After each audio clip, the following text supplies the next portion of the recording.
day creation and the eighth day creation sinned.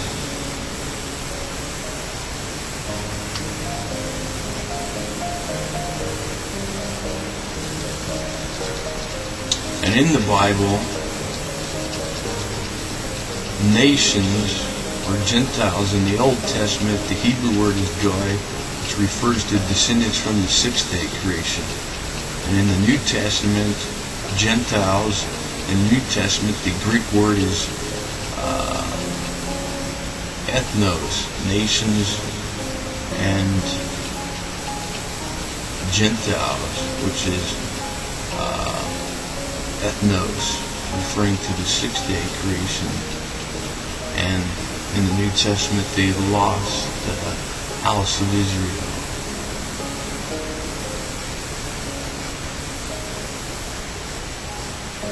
Because in history,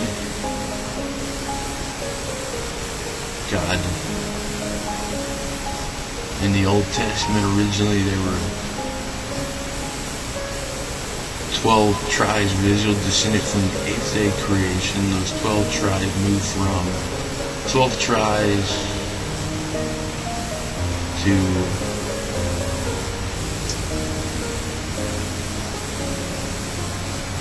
a monarch to an empire. A monarch under King David, an empire under King Solomon. And because of their disobedience and their wickedness and their sinful behavior, not following God's law, the empire of Israel broke into two houses. The house of Israel and the house of Judah. The house of Israel became the northern kingdom, and the house of Judah became the southern kingdom of Judah, and the house of Israel became the northern kingdom. And through their disobedience, they were punished for their sin, their wickedness, not following God, serving God. And they went into Assyrian captivity 200 years before the house of Judah went into Babylonian captivity. Before the house of Judah went into Babylonian captivity.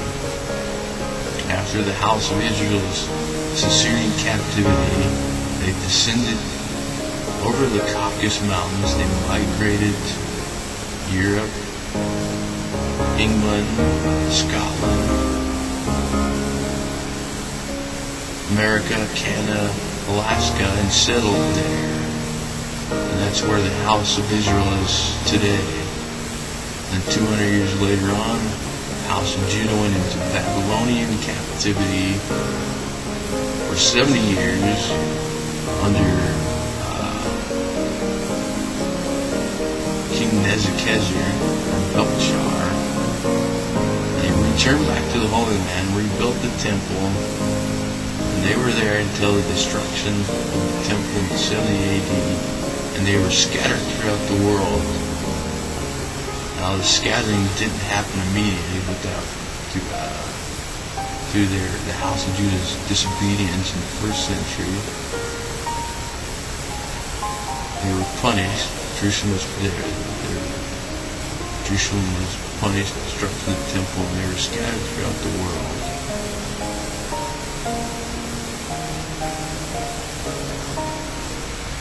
And the house of Judah became a multi-ethnic group of people. And their name was shortened to Jews after their return to the Holy Land and rebuilt the temple. Their name was shortened to Jews. the destruction of the temple, for their disobedience and so forth. They were scattered throughout the world. During the millennium, the two sticks will be put back together. But anyways, through the sins of David, the seed line of Christ came forth.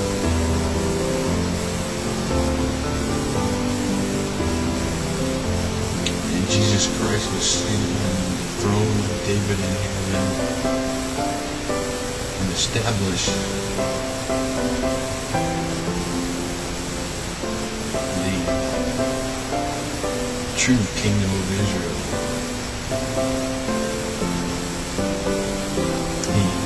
In essence, put the two sticks together, back together.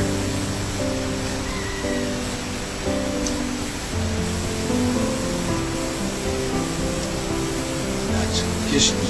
That is fact.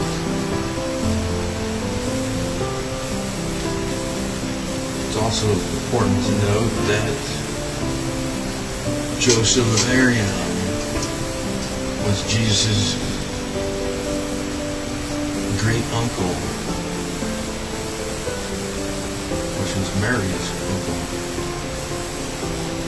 And when Jesus Christ was a boy, before his public ministry, early years of his boy, he lived in Glastonbury, England for a short period of time. He was a kinsman redeemer, and Joseph Ariam was a tin miner, and he was also a part of the Sanhedrin.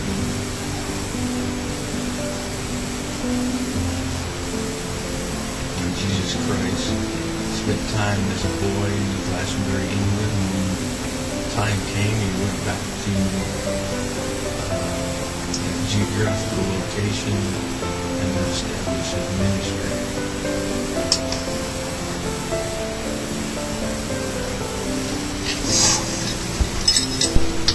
And these historical facts can be documented in history.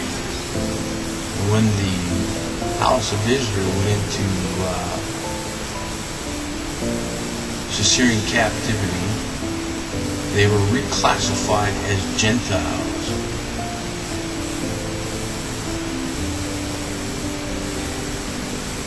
And so,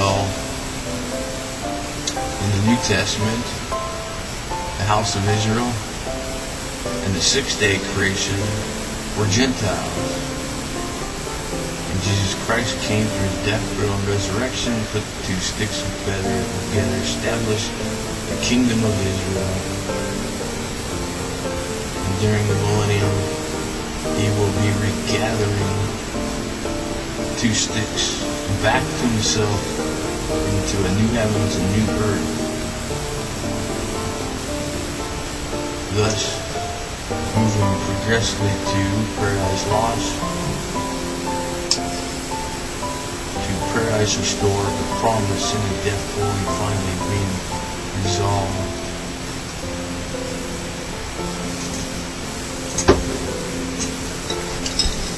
Romans chapter 1, chapter 2 communicates about the light of creation and the light of conscience. What is the light of creation? That's the book of nature. What is the light of conscience? That's the little thing that inside you that says that you do something wrong, like stealing. So, the light of creation, the light of conscience, confirm the reality and the fact that God exists. And special revelation also confirms that fact, which is in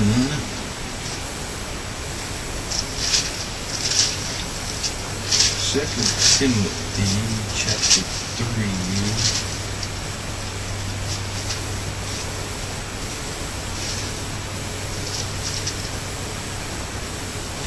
16, all scripture is given by the inspiration of God and proven for doctrine, for reproof, for correction, for instruction in righteousness.